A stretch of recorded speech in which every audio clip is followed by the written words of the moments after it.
बिस्मिल्लाहिर्रहमानिर्रहीम। आज के इस वीडियो से हम यूनिट नंबर 4 शुरू करने लगे हैं, जो कि सफ़ा नंबर 89 पे है और यूनिट का नाम है मालूमाती मामलात।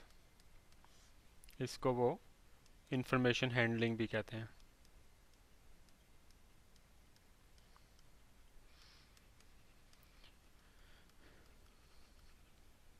ये इस बुक के बहुत सारे जो आसान चैप्टर्स हैं उनमें से एक है।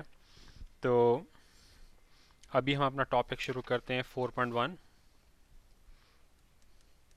जो कि है इंट्रोडक्शन, तारुफ, इंट्रोडक्शन। ठीक है। अच्छा, अब एक फ़र्ज़ करें कि आपका ना एक डिपार्टमेंटल स्टोर है, बड़ा सा है। इसमें आप तरह तरह की चीज़ें बेचते हैं, मसलन कपड़े भी हैं, ग्रॉसरी भी है, कॉस्मेटिक्स की चीज़ें हैं, खिलौने हैं, वगैरह वगैरह, ऐसी बहुत सारी चीज़ें हैं। अब आपने नोट किया है कि दिन के बाद औक़ात में ना इसमें बहुत ज़्यादा रश हो जाता है और ग्राहकों को हेल्प करने वाले लोग जो है ना वो कम पड़ जाते हैं। ठीक है। और चेकआउट वाली जो जगह है जहाँ पे आप पैसे वैसे पे करके गाहक निकलते हैं, वो उस पर बड़ा रश हो जाता है। तो आप जानना चाहते हैं कि दिन के किस औकात में ना कितना रश होता। आप इसे सही तरह जो है ना वो मेजर करना चाहते हैं, इसको जो है नोट करना चाहते हैं, इसकी डिटेल चाहते हैं। ठीक है। अब अगर आप स्टोर मैनेजर या मुलाजमों से पूछें कि भाई कितना रश होता है, तो वो कहेंगे जी बहुत रश होता है, जी बहुत, शाम को बहुत ज़्यादा रश हो जाता है।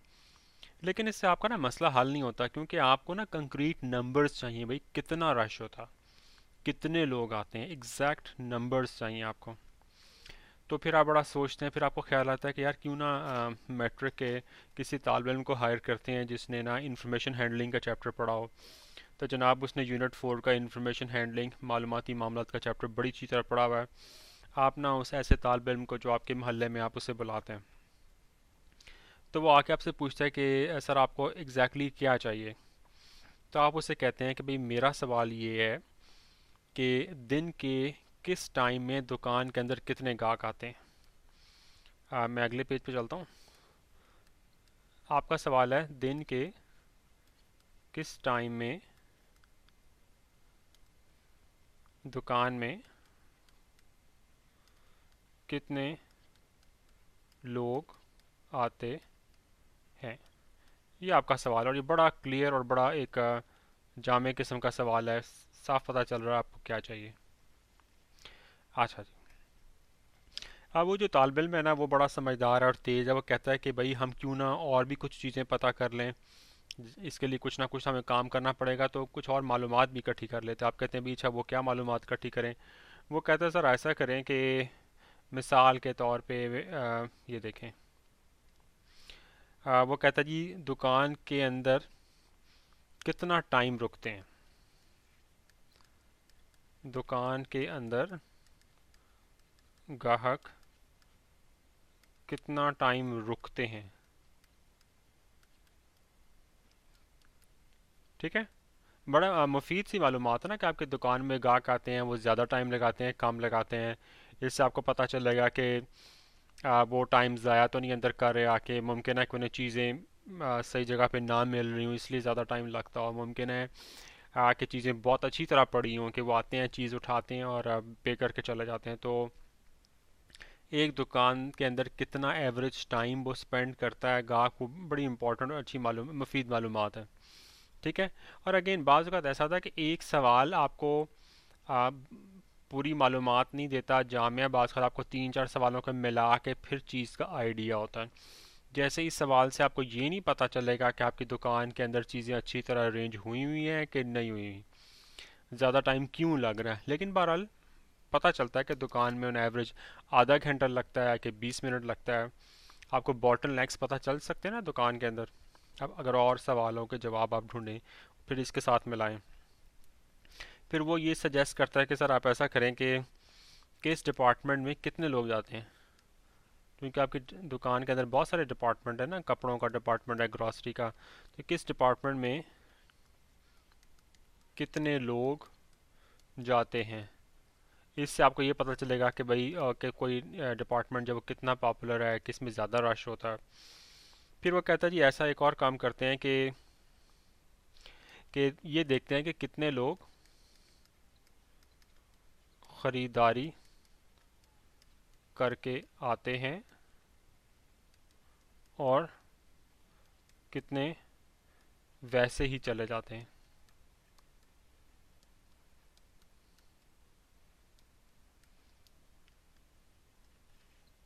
उसने कहा जी एक और चीज़ नोट करते हैं कि कितने फैमिली के साथ आते हैं। अगर ज़्यादा लोग फैमिली के साथ आते हों तो फिर आपको फैमिली से मुतल्लिका जो चीज़ें मे बी वो ज़्यादा रखनी पड़े। अगर ज़्यादा सिंगल्स आते हैं तो मे बी उनका इंटरेस्ट कुछ और चीज़ों में होता है, तो आपको कुछ मफीद मालूमात मिल सकती है ना सारे सवालों का जवाब को सामने रख के। फिर कहता है जी कि वो कितने मर्द, कितनी औरतें वगैरह आते हैं, यानी कि ब्रेक डाउन पता चल जाए।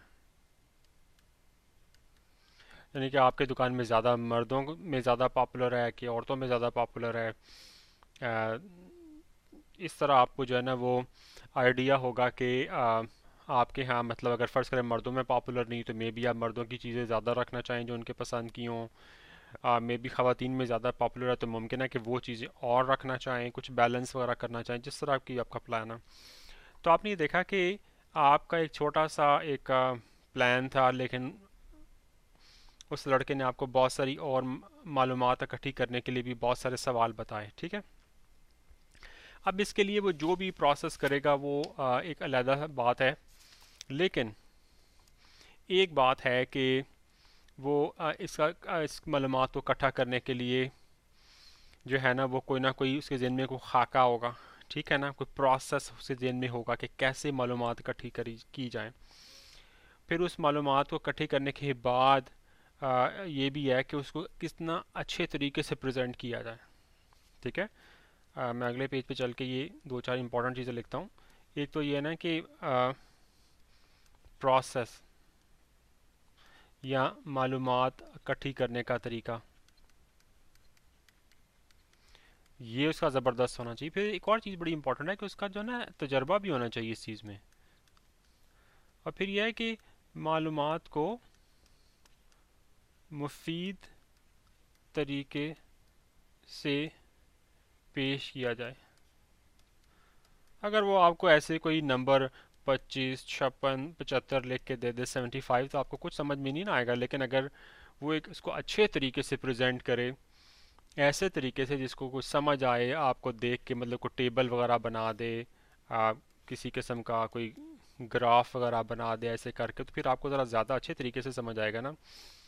तो इंफॉर्मेशन हैंडलिंग इस चीज़ को कहते हैं कि आपको किसी चीज़ के बारे में मालूमात इकट्ठी करनी हो तो उसके लिए आप कोई प्रोसेस जिसके ज़रिए आप मालूमात इकट्ठी करेंगे, फिर आप जो है उसका रेलेवेंट एक्सपीरियंस होना चाहिए, और फिर उन मालूमात को अच्छे तरीके से प्रेजेंट करें। ये सारी जो चीज़ें ना ओवरऑल इसे इंफॉर्मेशन हैंडलिंग कहते हैं कि इंफॉर्मेशन को किस तरह हैंडल किया जाए।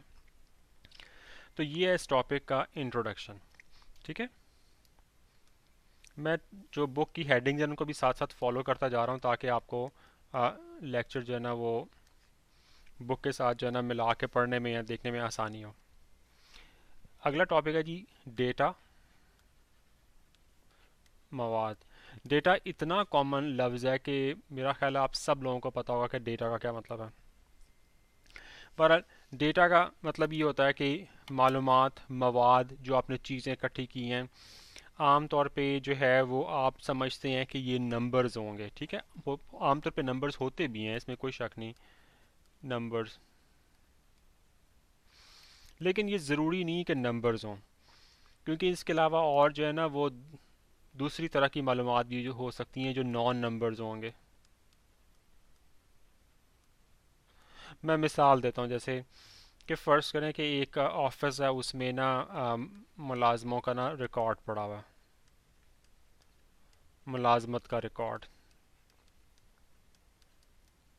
ठीक है, उसमें क्या होगा, उनका उनका उनमें नाम होगा, डेट ऑफ बर्थ होगी, एजुकेशन होगी, या मैं डिग्री लिख देता हूँ इसे, उनकी पे कितनी है, ठीक है ना, उनकी रिपोर्ट्स कि उन्होंने काम कैसा किया, कारकर्दगी की रिपोर्ट्स, ऐसी चीज़ें होंगी। तो अब ये देखें, नाम जो है ना ये भी नंबर नहीं है, ठीक है।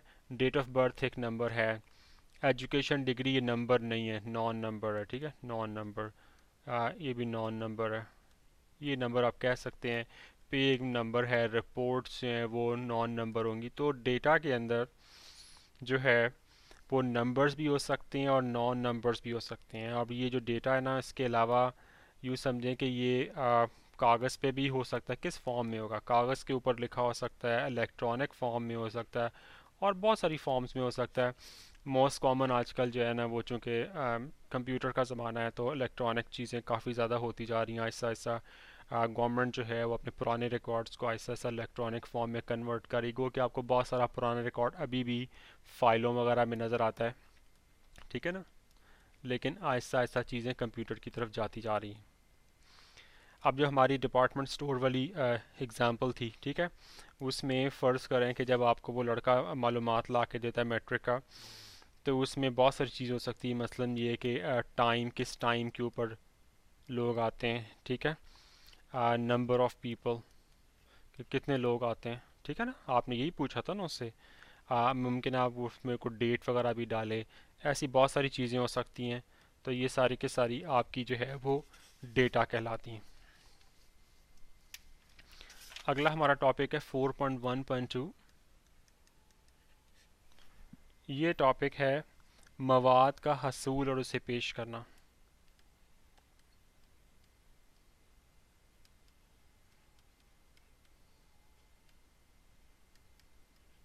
यानी कि collection and presentation of data, ठीक है जी। मैं ना अगले पेज पे चलता हूँ ताकि ज़रा आसानी हो जाए। ओके, डेटा के बारे में जो कलेक्शन होती है ना वो देखें आप लोगों से करवा सकते हैं, ठीक है, ठीक है। कलेक्शन मुमकिन है आपने कुछ सेंसर्स लगाए हों, जैसे प्लांट्स होते हैं जो चीज़ें वगैरह बनाते हैं, वहाँ पे सेंसर्स लगे होते हैं, उनसे डेटा आप इकट्ठा कर सकते हैं। कलेक्शन हो सकती है, लोगों से हो सकती है, सेंसर से हो सकती है, यानी कि ये ह्यूमन और मशीन्स दोनों से हो सकती है। मशीनों में कंप्यूटर्स वगैरह आ सकते हैं, ऐसी बहुत सारी चीज़ें आ सकती हैं, ठीक है। तो मतलब डेटा इकट्ठा करने के बहुत सारे तरीके हैं, लेकिन सबसे इम्पॉर्टेंट चीज़ है वो ये है कि जो भी डेटा आपको हो ना वो एक्यूरेट हो, ठीक है। यानी कि आपने फ़र्ज़ करें लोगों की तादाद पता करनी जैसे डिपार्टमेंट स्टोर में, तो वो एक्यूरेट हो कि अगर वो 10:15 पे आपके दुकान में अगर 20 लोग आते हैं तो वो 20 लोग एग्जैक्टली क्लियरली आपने एक्यूरेटली बताने हैं, ठीक है। एक्यूरेटली इकट्ठा भी करनी मालूमात, एक्यूरेटली बताना भी है। एक और चीज़ जो डेटा के बारे में बड़ी ज़रूरी है कि वो है कि रेलेवेंट हो। अगर मैंने आपसे पूछा है कि भाई, जैसे वो डिपार्टमेंट स्टोर की एग्जांपल थी कि भाई हमें आ, ये पता करना है कि कितने लोग किस टाइम में आते हैं, तो हमें लोगों का पता करना है ना। जो इररेलेवेंट चीज़ें हैं, अगर आप ये बताएं जिन्होंने पीले कपड़े पहने हुए थे या नीले कपड़े पहने हुए थे या क्या था क्या नहीं था, तो वो टोटली इररेलेवेंट चीज़ है हमारे लिए, ठीक है। अब जब ये सारा डेटा आपके पास एक्यूरेट होगा, आपने पहले कलेक्ट किया, वो डेटा एक्यूरेट है, रेलेवेंट है डेटा, तो जब आपने उसको प्रेजेंट करना ना, तो आपने प्रेजेंट अच्छे तरीके से करना है ताकि डिसीजन मेकिंग, जो भी डेटा आता है ना उससे आप डिसीजन करते हैं ना, कि कुछ फैसला करते हैं कि अच्छा जी हमें ये करना चाहिए, इस डेटा की बेस पे वो करना चाहिए, कोई ना कोई आप एक्शन लेते हैं कि जी फ़लाँ बीमारी मुल्क में फैल रही है, लोग काफ़ी ज़्यादा इससे मुतासर हैं, उसका कोई डेटा आया है, तो आप बीमारी के सद्देबाब के लिए कुछ करेंगे। स्कूलों की तादाद जो है, बच्चों की तादाद बढ़ रही है, आबादी बढ़ रही है, तो स्कूल आप बढ़ाने चाहिए। तो जो भी डेटा वगैरह आता है आप उसके भी कोई ना कोई एक्शन लेते हैं, तो वो डिसीजन मेकिंग में इस्तेमाल होता है। लिहाजा वो जो डेटा है ना वो अच्छे तरीके से कलेक्ट होना चाहिए, एक्यूरेट होना चाहिए, रेलेवेंट होना चाहिए, और फिर उसको अच्छे तरीके से प्रेजेंट करना चाहिए ताकि डिसीजन मेकिंग में हमें आसानी हो, ठीक है।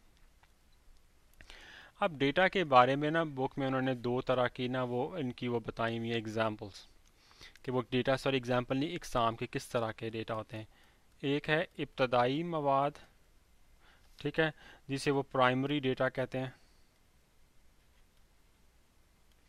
और एक है सानवी मवाद, यानी कि सेकेंडरी डेटा। ठीक है, जो इब्तदाई मवाद होता है ना प्राइमरी डेटा, उसका मतलब ये होता है कि ऐसा डेटा जिसके ऊपर, जिसे रॉ डेटा कहते हैं, कि उसके ऊपर कोई प्रोसेसिंग ना की जाए, यानी कि जैसे आया है वैसे ही बहुत ही शुरू का जो डेटा है उस पर कोई शुमारियाती अमल ना किया जाए।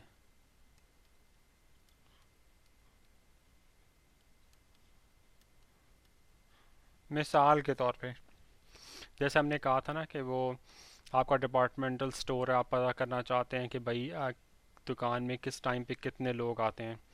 तो फ़र्ज़ करें कि वो जो मैट्रिक का स्टूडेंट था उसने एक टेबल बनाया था ऐसे करके कि 9 से 9:15, 9 से सवा 9 तक, फिर सवा 9 से 9:30 तक की उसने टाइम स्लॉट्स ऐसे बना ली थी, फिर ये 9:30 से 9:45 तक। तो इसमें उसने इस टाइम जो भी जिस तरह लोग आते गए हर एक के लिए वो टिक लगाता गया ऐसे करके, ऐसे करके को टिक लगाता गया ऐसे करके। तो ये सारा डेटा ना रॉ डेटा है, यानी कि इसको कुछ भी नहीं किया गया, जैसे का है वैसे ही है जो शुरू में आया था वो डेटा। दूसरा डेटा जिसे हम कहते हैं ना सेकेंडरी डेटा, वो ये होता है कि कम अज़ कम एक दफ़ा कोई उस पर प्रोसेस कर लें, कोई इसको जमा कर लें, कोई तफरीक कर लें, ठीक है, कोई तरतीब दे दें, कोई प्रोसेस कर लें, कोई मुमकिन आप कोई तरतीब दे दें, ठीक है, कोई जमा तफरीक कर लें, कुछ कर लें, इस तरह कोई भी एक दफ़ा आपने काम कर लिया तो वो प्राइमरी डेटा नहीं रहेगा, वो सेकेंडरी डेटा बन जाएगा। मिसाल के तौर पे जैसे वो लड़का जो है ना आपको वो टेबल बना के दे देता है जी कि 9 से 9 चार्ट बना के देता है, 9 से 9:15 में आई नो 10 लोग आए थे यहाँ पे जी, 15 लोग आए थे, 9:15 से 10 बजे, 9:15 से 9:30 तक, ऐसे करके कोई टेबल शेबल बना देता आपको। तो ये आप जो है ना सेकेंडरी डेटा हो गया। एक चीज़ मैं आपको क्लियर कर दूं कि इन चीज़ों में ना कोई बहुत ज़्यादा कोई हार्ड एंड फास्ट कोई ब्लैक एंड वाइट चीज़ें नहीं हैं। बाज़ औक़ात चीज़ों की डेफिनेशन थोड़ी सी जो है ना वो ओवरलैप करती है, लिहाजा आपने बहुत ज़्यादा इस मतलब इसमें पढ़ने की और परेशान होने की ज़रूरत नहीं। सीधी सादी बात है, जो बहुत ही बेसिक चीज़ हो, जैसी आई हो वैसी जो डेटा हो उसे इब्तदाई डेटा कहते हैं। जब कुछ प्रोसेसिंग कर लें तो वो सेकेंडरी डेटा बन जाता है। कोई ज़्यादा इसमें आपको टाइम सर्व करने की ज़रूरत नहीं है। तो इसकी मैंने एक और मिसाल सोची थी। वो मिसाल ये है कि जैसे फ़र्ज़ करें कि कोई डॉक्टर साहब हैं, वो रिसर्च कर रहे हैं कि फ़लाँ तरह की बीमारी जो है ना वो कितनी कॉमन है, ठीक है, और लोगों में क्यों होती है। इसके लिए फ़र्ज़ करें कि वो कोई सर्वे करते हैं या मरीज़ों के इंटरव्यूज़ करते हैं, कोई भी तरीका अख्तियार करते हैं। तो जो सर्वे करने और इंटरव्यू वगैरह के बाद जो डेटा आएगा ना वो प्राइमरी डेटा होगा। इसके बाद फ़र्ज़ करें कि वो ये जो डेटा है ना वो किसी मेडिकल जर्नल में, ठीक है, बल्कि मैं ना कुछ पॉइंट्स अगले पेज पर लिख देता हूँ बीमारी के बारे में ना। तो इसके बारे में उन्होंने कोई सर्वे किया है या मरीज़ों के इंटरव्यू किए हैं। इन सारा जो डेटा मिला है ना ये प्राइमरी डेटा है। अब इसके बाद उन्होंने क्या किया कि एक मैगज़ीन जो है ना, कोई तिब्बी मैगज़ीन है, कोई मेडिकल जर्नल है, उसमें ये डेटा उन्होंने एक आर्टिकल छापा, उसमें उन्होंने तरह तरह की चीज़ें लिखी, साथ उन्होंने जनाबे वाला की ग्राफ वगैरह बनाए, और तरह के उन्होंने तरीके से वो डेटा प्रेजेंट किया वगैरह वगैरह। तो अब ये जो चीज़ होगी ना ये सेकेंडरी डेटा बन गई। अब इस डेटा को देखें क्योंकि यहाँ पे लोग जो है इसको स्टूडेंट्स पढ़ेंगे या दूसरे डॉक्टर्स पढ़ेंगे, ठीक है ना, या ये है कि गवर्नमेंट के हेल्थ मिनिस्ट्री जो है वो पढ़ेगी। तो इन सब लोगों के लिए ये जो है ना ये सेकेंडरी डेटा हो गया। तो मेरा ख्याल ये मिसाल शायद आपको ज़रा ज़्यादा वाज़े कर दे। अगेन दोबारा याद रखिएगा कि इसमें ना कोई बहुत ज़्यादा ब्लैक एंड वाइट चीज़ें नहीं हैं, लेकिन बहरहाल थोड़ी सी डिफ्रेंशिएशन ज़रूर है, जिससे प्रोसेसिंग ना हो, वो basic data, raw data, primary data, और जब प्रोसेसिंग कम अज़ कम एक दो दफ़ा हो जाए तो वो सेकेंडरी डेटा बन जाता है। अब अगले टॉपिक पे चलते हैं, मुस्तकिल मकदार और मुतगय्यर। टॉपिक है जी 4.1.3।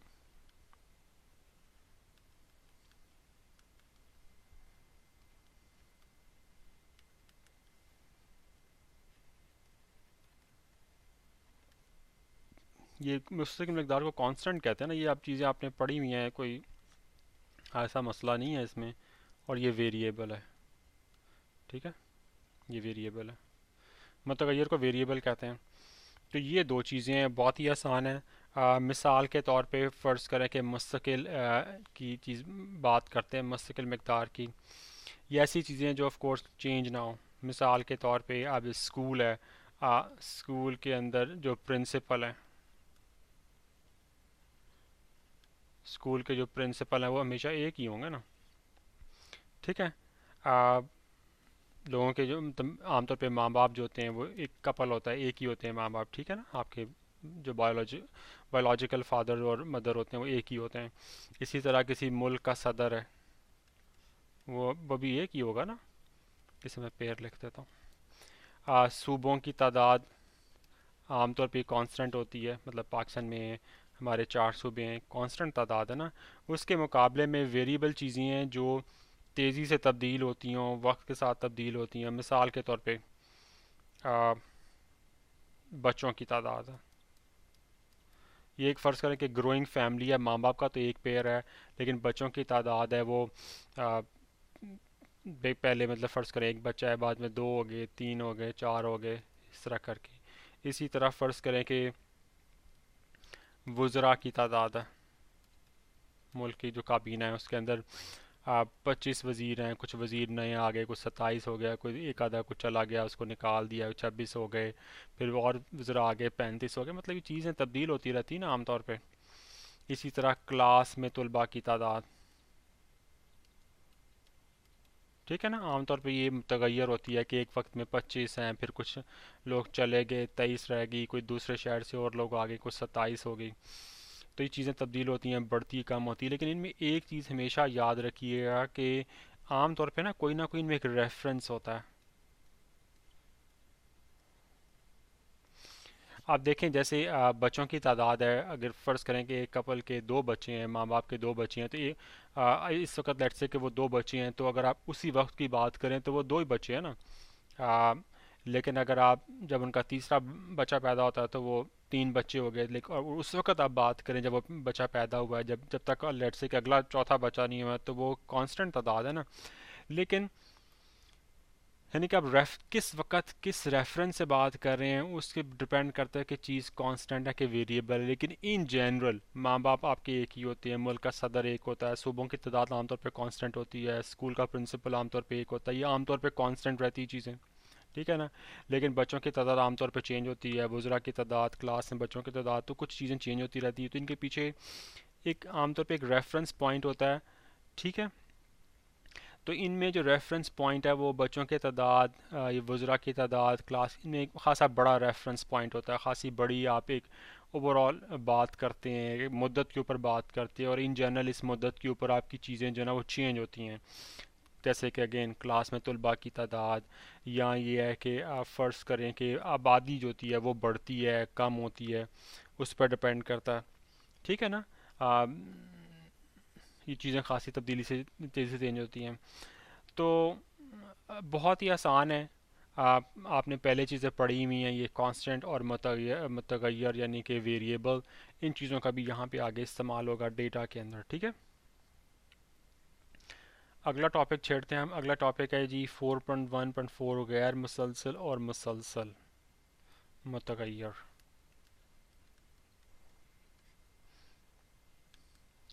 गैर मुसलसल और मुसलसल मुतगय्यर, इसे वो कहते हैं डिस्क्रीट,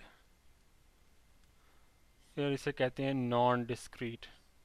नहीं, बल्कि इसे कॉन्टीन्यूस लिखा हुआ उन्होंने बुक में। ये वेरिएबल है और ये डिस्क्रीट वेरिएबल है। यानी कि अब मुतगैर की बात हो रही, जो हमने मुतगैर यहाँ डिस्कस किया था ना, कि जो चीज़ें चेंज होती हैं उनके बारे में बात हो रही है। ठीक है। अच्छा, इसमें अब दो कॉलम बना लेते हैं ऐसे करके। जो मुसलसल, सॉरी, जो गैर मुसलसल है ना, वो चीज़ें वो होती हैं कि जिनकी तादाद जो है ना वो, मतलब आप ऐसी हो कि जैसे 2 है, 5 है, 7 है, 500 है, 1000 है, यानी कि एक मुकम्मल नंबर हो। 900 है, 922 है। मिसाल के तौर पे फ़र्ज़ करें कि जैसे ख़ानदान के अफराद हैं, तो एक वक्त में चाहे जिस वक्त की भी आप बात करें, 5 हैं, 7 हैं, 3 है, 2 है, लेकिन एक फ़िक्स नंबर है ना, या 5 है या 7 है। कोई 5.1 तो नहीं है ना। दूसरे लफ्ज़ों में मैं ये कहने की कोशिश कर रहा हूँ कि 5.1 या 3.2, इस तरह तो आप बात नहीं ना करते ख़ानदान के अफराद के बारे में। तो आप कहते हैं जी 5 हैं या 7 हैं, जैसे भी हैं, ठीक है। एक मुकम्मल नंबर है। उसके मुकाबले में ये जो गैर मुसलसल नंबर होता है, ये ऐसा नंबर होता है जिससे आप जो है ना वो फ्रैक्शन में भी ज़ाहिर कर सकें। मिसाल के तौर पे गाय का दूध, गाय ने जो दूध दिया है, गाय का दूध, मुमकिन है वो 3.5 लीटर दूध दिया हो, या अगले दिन वो 4 लीटर दूध दे दे। कुछ इस तरह वो हो सकते हैं ना, चीज़ें चेंज हो सकती हैं। मे बी अगले दिन वो 5 लीटर दूध दे दे, तो ये जो 5.1 लीटर दे दे, यहाँ पे 4.7 दे दे। तो इनमें नोट करने वाली चीज़ ये है कि ये जो क्वांटिटी है ना, ये फ्रैक्शन में भी आप लिख सकते हैं। ठीक है, ये फ़र्क है। इसी तरह फ़र्ज़ करें कि एक और मिसाल है उम्र। कि एक इंसान की क्या उम्र, आमतौर पर आप कहते हैं 60 साल, लेकिन 60.1 साल फ़र्ज़ करें, वो चंद महीने ऊपर है। 60 साल से 60.1 साल लिख सकते हैं। आ, 5 साल और 5.3 साल भी लिख सकते हैं, ऐसे करके, क्योंकि वो डिपेंड करता है कि वो 5 साल से ऊपर कितने ज़्यादा महीने हो गए। तो आप इस तरह लिख सकते हैं ना। तो देखें, फ़र्क महसूस करें कि यहाँ जो है ना वो नंबर फ्रैक्शन में लिख सकते हैं, इसलिए इसे कहते हैं कंटिन्यूस वेरिएबल। यहाँ पे जो नंबर है ना वो कंक्रीट नंबर है, एक मुकम्मल नंबर है। तो उसमें जो है ना हम 3, 4, 5, 100 जितना भी हो, इशारिया नहीं होता, तो उनको हम जो है ना वो कहते हैं गैर मुसलसल, यानी कि डिस्क्रीट वेरिएबल। ठीक है, आगे चलते हैं। अगला टॉपिक है 4.1.5, गैर ग्रोही मवाद और ग्रोही मवाद। गैर ग्रोही का मतलब ये है कि अनग्रुप्ड डेटा। ग्रोही मवाद मीन्स के ग्रुप्ड डेटा। बहुत ही आसान है। बुक में उन्होंने ना एक एग्जांपल दी हुई है, ठीक है।